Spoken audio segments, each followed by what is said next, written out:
Alright, so guys, tuturo ko sa inyo paano kumuha ng video na pwedeng ilagay sa Facebook from Shopee kung affiliator kayo.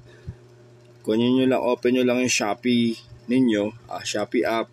Hanap lang kayo ng video. Mag-auto galaw naman niya kapag may video.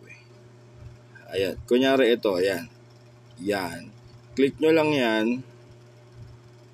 Click nyo yung arrow sa taas yung katabi noong parang push cart.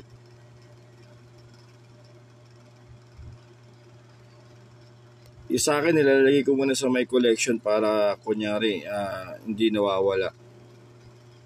Close. Tapos copy link. Tapos punta kayo sa Chrome. Naka-open na kasi Chrome ko kanina pa ako nagda-download. Na-download ko na yan eh. Tapos lagay nyo lang dito. Yan. Paste. Search. Tapos hintayin nyo lang mag-play yung video. Long press nyo yung video pag nag-play. Long press yung video pag nag-play. Download videos. Download.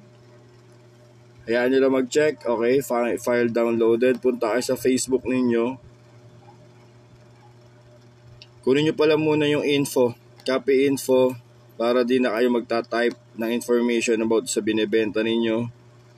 Facebook. Tapos dito na kayo, punta na kayo rito. What's on your mind? Hanapin nyo lang yung video sa gallery ninyo. Ito yung video na download natin. Tapos say something. Syempre kinapin na natin info niyan. Andyan na lahat ng information niyan. Pati yung link andyan na rin. Tapos next. Tapos post. Ganun lang. Tapos hintayin nyo lang. Hintayin nyo lang matapos. Yun lang. Bye bye.